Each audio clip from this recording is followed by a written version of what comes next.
Hello, everyone. We're going to be live for the next 30 minutes. We're doing a live Q&A. So we're going to get some time for people to get logged into the live here and come on and ask questions.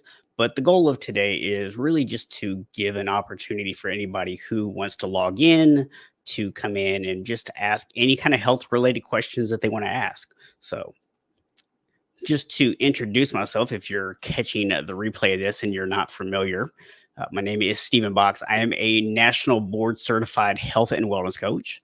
I also am the founder of Unshakable Habits, and I'm also the host of the Unshakable Habits Podcast.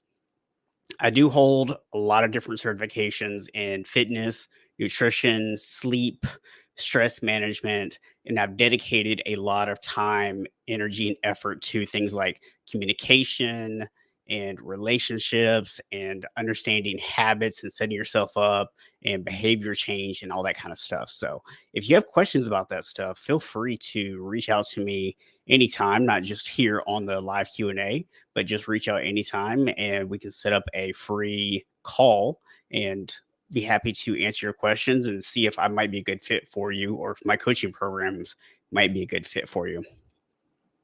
So again, I'm just going to just be kind of hanging out today.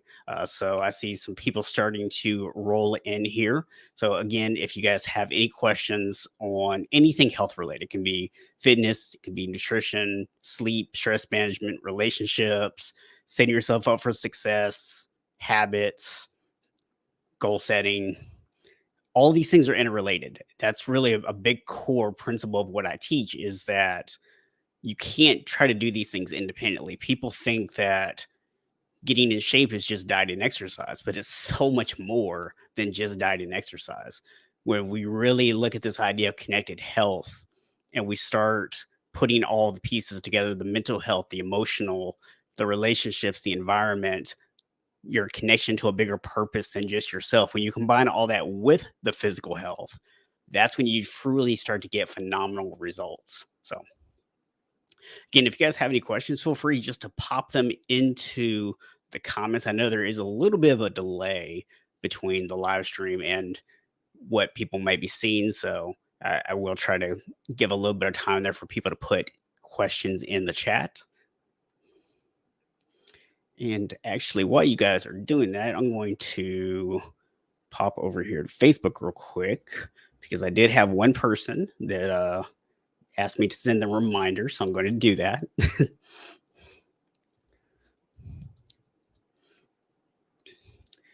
All right. So let's see what we got going on here. All right. So, yeah. So, again, if you guys have questions on anything involving health, just pop it into the comments and I'll be happy to answer those for you. I should see them pop up here, but I am going to open up Facebook and LinkedIn also, just in case some questions pop up over there and maybe I'm not seeing them. So I'll go ahead and do that also. All right, so we got our first question here. So my buddy Craig Cafaro says, how do you recommend fighting the urge to eat with boredom, especially when it can seem subconscious? Yeah, really good question, Craig. Because here's the thing: it's not that it just seems subconscious. Matter of fact, I'm just going to go ahead and leave that up while I'm answering it, so anybody who's catching this can see what question I'm answering. It most of the time is subconscious, and I think a lot of times it's about creating awareness around it. Now, I know there's a popular idea about just don't have it in the house, right? I mean, and that's certainly a strategy that you can implement, but sometimes that's not realistic. I know for a lot of people, they have kids in the house or they have somebody else in the house that likes to eat certain foods, and that person maybe isn't at a point where they're ready to make changes. And so it can be difficult to try to get those things completely out of the house to avoid the temptation from yourself. So I actually have a few different strategies I like to use here. Number one is when possible, I buy small containers. So, for example, I love ice cream. I can sit there and eat ice cream all day long, never get tired of it. I think I have some extra stomach that doesn't have a bottom that ice cream goes into. But what I do is when I go to the store, I know Haagen-Dazs has them as well as Ben& and Jerry's. They're these little tiny, I think they're like a pint. No, pint sounds big. They're like literally like this big, like very tiny. And I get those because what it does is it gives me just enough taste to where I feel satisfied. I got my craving taken care of without overdoing it. So that's one strategy that I like to utilize. Something else that we do a lot of times is when I'm working with clients, we actually will go through and kind of figure out what are their routines, what are the patterns that they have in their house that are creating these subconscious triggers. And then I help them to actually figure out how do we eliminate what those triggers are. So that's something that I do in my coaching programs. All right. Amy says, "Hello, Stephen. Will you tell me more about the work that you do with men and wellness? I'm looking to encourage my partner to eat more healthy." Yes, this is actually a question that I get quite a bit. Actually, I don't know if you guys know this is kind of funny story to me. The majority of my clients are not guys who found me on their own. They're actually people who their wife or girlfriend found me and then showed my website to them and said, "You need to reach out to this guy." So that's actually how I've gotten most of my clients. So, ladies, definitely appreciate you. I know how difficult it can be sometimes to get us men to make changes. You can ask my wife.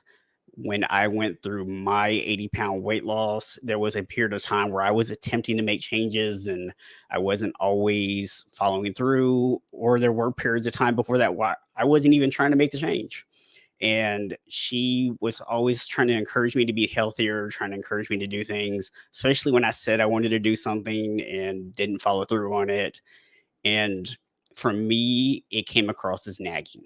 Now, in hindsight, I can see that that's not what it was. She genuinely really cared about me and wanted me to be healthy, and she was doing the best she could with that. But for me as a man, in that moment, I felt attacked, and it felt like something that she was trying to force on me versus something that I just wanted to, do on my own. And so the advice that I would give for the ladies out there is, first of all, you can't force this issue, right? You have to let your man express some interest in changing, right? But what you can do is kind of gently encourage them to reach out for help. And this is why I think getting them to come to someone like me is so much more effective than you trying to get them to do it on your own. Because think about a marriage or just a relationship in general, it's a partnership. And if you are having your partner say something to you that maybe you're a little sensitive about, might be, hurtful to hear, then what ends up happening is you go on the defensive. Now your partner kind of becomes your enemy. And now it's this, back and forth where you're trying to one up each other. And the thing is, when that happens, it's very difficult to kind of come back from that, right? And I'm not saying in terms of your relationship, I'm saying just in terms of moving forward with whatever the goal is. So for a lot of guys, you have to also remember we are natural problem solvers. So if the problem becomes getting someone to stop nagging us, that's the problem we're going to focus on versus the problem of being unhealthy and doing something about it. So one thing I always encourage women to do when they ask this question is focus on you first, right? You focus on your health. You do things. You don't make little comments about, oh, you should eat this or whatever. But if you fix something, maybe you just say, hey, do you want a bite of this? Right. And that way you're not really forcing it on them, but you're exposing them to different things. Because I think a lot of men, or at least this has been my experience with a lot of guys, is that we come in with preconceived notions about what healthy food tastes like and things like that. And so if you can actually start sharing things with your significant other and expose them to some different things and make them realize, oh, you know what, this isn't as bad as I thought, all of a sudden they become a lot more open to trying some of these things. So really that's kind of the approach that I would take with it is focus on the changes that you want to make. Don't try to force anything on them, but bring them in, let them share with you, right? Or you share with them rather what you're doing just from a standpoint of like, hey, do you want to try this? And start exposing them to things. And then at the point that they say, you know what, I need to work out more, I need to do this more, then you can say, well, hey, I know this guy that he actually coaches men specifically. If want to, check out his website, here it is. And that puts the onus on them to allow them to do it. But just understand that sometimes it can be a process. I will tell you that I went through 2, 3 times of losing and regaining the same weight before I finally stuck with it and it clicked. So it can take time for guys sometimes. We don't always necessarily stick with it the first time because there's a lot of things there revolving around work and the stresses of work and being a leader in the family and being a provider and a protector. And we've put a lot of pressure on ourselves to perform in all these different areas. And when that happens, our health is one of the first things that gets put to the side because a lot of guys don't necessarily make that immediate correlation between their health and their performance. Subconsciously, we know it. We don't necessarily put it front and center. And even if we do recognize it and we acknowledge it out loud, what ends up happening is other things feel more pressing, right? Because if I don't get this thing done at work, my boss is not going to be happy. Then if I get fired, I can't be a provider at home. Or I was going to work out when I got home, but the kids have something going on. My wife needs something. So if I don't do that, they're going to be upset with me, right? And so a lot of times we find as men that it is hard to prioritize our health because we're so busy putting everybody else's needs first to fill those roles as providers and protectors. So I know that was just kind of all over the place, but hopefully you were able to kind of get some stuff out of that. And if you ever want to talk more about it, specifically for your circumstance, feel free to reach out and I'll be happy to chat with you. All right, my co-host Friday nights, playcollegesportstalk.com. If you guys don't know, I have a live weekly sports show that I do. So my co-host says, what kind of substitute would you recommend for sugar? So this is an interesting one, and one that's kind of hotly debated, right? Because you hear a lot of people talk about artificial sweeteners and how those may not necessarily be good for us. And I think people go, okay, well, if artificial sweeteners aren't good for me, then what am I supposed to do? And you have a couple options here. So number one is you can always substitute more natural things like honey or maple syrup, because at least with those be more natural, the sugars you're going to get are going to be things that you find in nature versus added sugars that you're going to find in the manufacturing. So that's one big thing to do. In terms of artificial sweeteners, I'm going to say that there is a little bit of a jury out kind of thing, because there are certainly some studies that show that some of these artificial sweeteners can be harmful for us, but there's also studies that show that a lot of them are a little bit safer. Ultimately, this is something you have to kind of decide for yourself. And I don't believe that just having occasional artificial sweeteners is going to be the end of the world personally. I could be wrong. I mean, the evidence, is still out on that, like I said. So it is a judgment call in terms of if you want to do that stuff now. But if you're worried about artificial sweeteners and you still feel like you need some kind of a sweet fix, then using more, natural things like honey or maple syrup is a really good substitute, especially in terms of cooking. If you're looking for something sweeter to eat, there's a couple things here. So number one is obviously you hear a lot of people talk about fruit, but there's only so many fruits that are actually sweet enough to actually take care of a sweet tooth.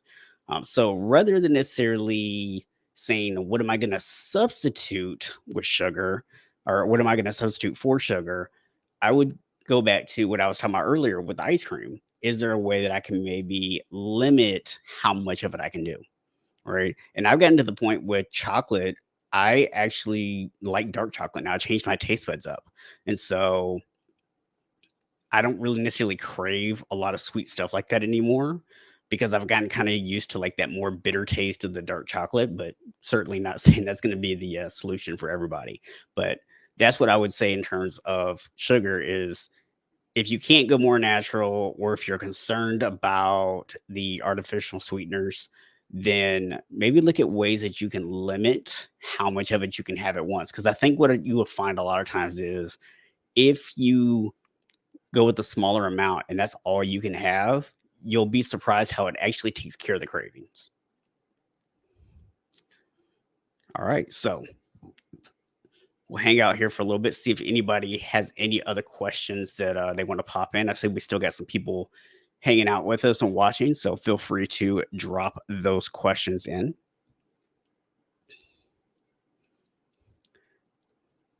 And just going back to what I said earlier, ladies, if you're watching and your, man is someone who needs to get healthy and they're really struggling with it, the number one thing I'm also going to share with you is be supportive, right? Because it's so difficult sometimes when you're trying to make changes and you want to make the change, but things you feel like keep getting in the way and it's a struggle.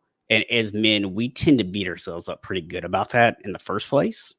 So the last thing we really need is somebody else piling on. And unfortunately, I see that's the situation a lot of men end up in. I've had plenty of men who've come to me and they're saying, I'm only here to get my wife off my back, or I'm only here to get my doctor off my back. And, that's something I think is terrible, right? I mean, I want for anybody out there who's coming to me for coaching, I want to genuinely be because they want to improve their health for themselves, not just to get somebody off their back. And again, it goes back to those perceptions. So when you're supporting someone, even when it's hard to support them in that moment, I think you will be pleasantly surprised by how far that can actually go.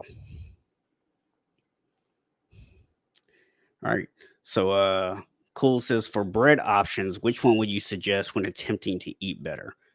So, bread is one of those things that I think gets kind of a bad rap, and it's because we've demonized carbs. And the answer to your question, Cool, is it depends on how much bread you're doing, right? Are you having bread once a month? Then eat whatever you want. Doesn't matter, right? Because eating white bread once a month's not going to affect you. Now, if you're eating bread every single day, then opt for, healthier breads. And when I say healthier, I just mean things that have more nutrients, things that are going to be slower digesting. So like get your whole grain breads. And if you can, if you're someone who can tolerate this kind of stuff, things like sprouted grains are really good for you. Those are going to be the most nutritious. I will tell you that you might want to toast them because sprouted grains are not necessarily something that is going to be the tastiest thing in the world if you don't toast it first. But that would be the kind of simple thing. You can also look at things like sourdough bread, tends to be a little bit healthier. All you're really looking for is things that are going to be a little bit slower digesting. So the higher the fiber content, things like that, that's really what you're looking for. And a lot of people think that you have to go low carb to lose weight. The reality is, if you are eating what we call smart carbs, meaning things that are a little bit less processed, they're more natural, and they're high in fiber, they're high nutrient value, those can certainly be a part of your regular routine. Yeah. So Cool said for someone who eats bread 5 or times more a week. So yeah. So again, I would just say if you're eating bread that much, when possible, try to get like whole grains. Try sprouted and see how you like it. It's going to vary by taste on how you feel about it. So give that a try. But even just switching to like whole grain bread is just going to be a little bit better for you because the thing with white bread is not necessarily what's in the white bread per se, although that's certainly part of the equation. But with white bread, it's going to be something that's going to digest a lot easier, and therefore it's going to turn into sugar a lot faster. And if you're not able to utilize those sugars fast enough, that's how you end up with weight gain. And this is part of why people think that, low carb is the best way to lose body weight, because they're like, oh, if I eat, carbs, then it's going to turn to sugar and I'm going to put on weight. So if I avoid carbs, I avoid that whole cycle. You don't need to avoid carbs. You just need to eat the right carbs. Right. Just let me know if you guys have any questions other than, nutrition too. I mean, we could talk sleep, we could talk stress management, we could talk relationships, we could talk about habits, goal setting, exercise, whatever questions you guys want to ask. So it does not just have to be limited to food. Do you work with mindset, the whole person, or just diet? So yes, I do work with the whole person. So my approach is what I call connected health, which connected health actually looks at your physical health. So when we talk about physical health, that is diet, that's exercise, that's sleep, that's your internal blood work, all those kind of things. That all makes up your physical health. And then, people don't talk about this enough, but especially for guys getting around my age, I'm turning 45 this year, you know, things like, do your joints hurt? Do you have aches and pains? Because I'm going to tell you guys, it's possible to not walk around in pain all the time at 45 if you take care of yourself. So we look at the physical, but going past the physical, I also coach people on the mental health, which is really more mindset. So when I say mental health, I mean your thoughts, your beliefs, the stories that you've told yourself or that you've kind of ingrained into yourself through your experiences. Emotional health, which is quite literally the way that you react to your own thoughts and beliefs. So the words that come out of your mouth and the words that are floating around your head create an emotional reaction. Emotions are blueprints for actions that we take. So when you don't have good mental health, when your mindset's not where it needs to be, that affects you on an emotional level. And when it affects you emotionally, that impacts the actions that you take. So we also look at that. We also look at relational health. So that's the way you interact with the people who are around you. And you're going to find that you're going to have different relationships, right? So you have maybe your marriage or, that relationship there. You might have a separate relationship with your children. There might be yet another relationship with your friends. There's probably another relationship for work. Maybe you have a different relationship altogether with people at different organizations. Like maybe you go to church and you have a group there, or you're part of different organizations that you have a group of people you're around there. So all those relationships have an impact on you. If you ever notice, sometimes our behaviors tend to change around different groups. And then right along with groups is environmental health. And what we do is we look at your environments and we see what environments kind of bring out what traits. Where do you tend to have slip ups? Where do you tend to do really well? How can we capitalize on that? Because we can start taking parts of each environment and intertwine them as best as we can to set you up for success. And then finally, we look at what's called existential health.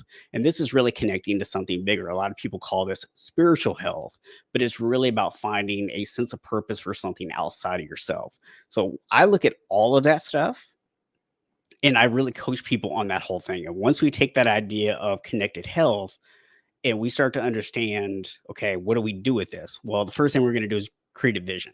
And once we help create a vision for people and they start to get an idea what their life is going to look like, now we can actually take that vision and we can start planning out the goals, the actions that we need to take. Well, the next thing we have to do is develop discipline around those behaviors that we want to create. Discipline is habits, right? And I call the company Unshakable Habits because I see a lot of people, what they do is they get habits. Habits are easy to create. They're not that hard to create. I can create a habit literally in a couple of days. But when things get crazy, will I stick with that habit? If I don't, it's not unshakable. And that's what I do. I help people create unshakable habits. So that way, even when things get crazy, you're still able to actually stick with it. And I have a lot of different tools that I help people to actually do that with.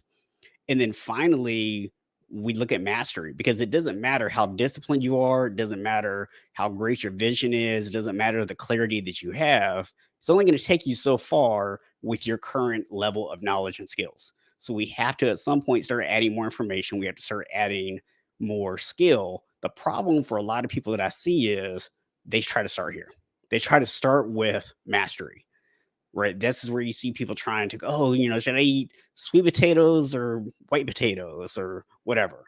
And they're trying to do the big, or what seems big to them. These are like little tiny things that are top of the pyramid, so to speak, right? That aren't going to necessarily be big needle movers, and they're skipping over the fundamentals of creating the consistency and having that vision. So that's what I do. So appreciate that question. Oh, sorry, I meant to leave that up on the screen there. So for anybody watching, that's the question I was just answering from Amy of, do you work with mindset, the whole person, or just diet?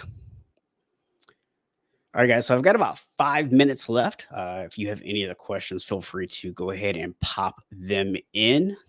I would tell y'all, man, one thing I'm really passionate about, if anybody has any questions on this, is sleep, because I believe that sleep is one of the most important things that we can do for ourselves. It's where our bodies get a chance to recover. It's where we give ourselves energy for the next day. And I see so many people that struggle with sleep. Yeah, absolutely. Thank you for asking. So yeah, so sleep is something that's just a really big passion for me right now. I'm actually in the process of putting together a program that's going to help people get better sleep. So it's probably going to be either 4 or 6 week program. I'm kind of working out the details of it now. So make sure you are on the lookout for that coming here soon. All right, let me just double check to make sure I didn't miss any questions anywhere else. While I give you guys a second to type in. When I say guys, I'm so I'm not leaving you out, I promise. All right, so final question anybody would like to ask. I know it can be hard sometimes trying to think of these questions on the fly to ask, and it's so easy sometimes to get caught up on the superficial things versus, especially in a forum like this, opening up and, kind of teaching people maybe something you're struggling with. I know that can be difficult. So if you do have questions that you're maybe not comfortable asking here, you can always go to my website, see it right here on the screen, unshakablehabits.com, and schedule a map call. What those are is they're usually about 30, 45 minutes long, and this is an opportunity for you to ask questions, deep dive into your situation, figure out exactly where your struggles are, and I can give you some clarity on what the next steps might look like, and you see if my programs will be a good fit for you. And there's no hard selling on those. It is no obligation whatsoever. Hop on, we'll have a conversation.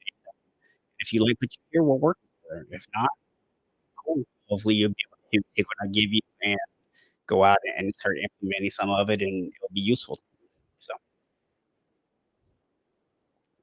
I guys got about 2 minutes left. We got time for one last question. If anybody has anything they want to pop in, if I don't see anything in the next minute, then I will go ahead and wrap it up.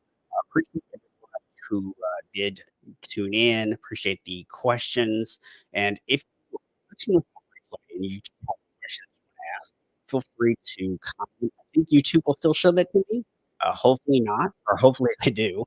But if they don't, if you post a question and you don't get a response from me, there's also a contact form on my website.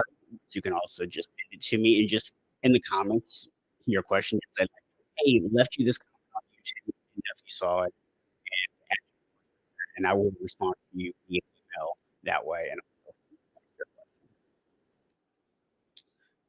all right.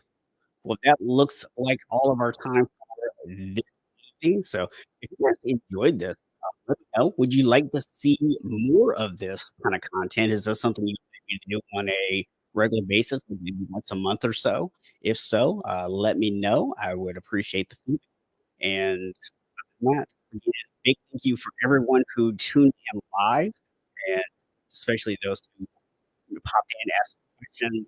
We appreciate that. And if you're watching this on replay, it's still a love, still appreciate. And I'll just go ahead and sign off as I do every week on my podcast. We are not all born unshakable, but we can all become unshakable.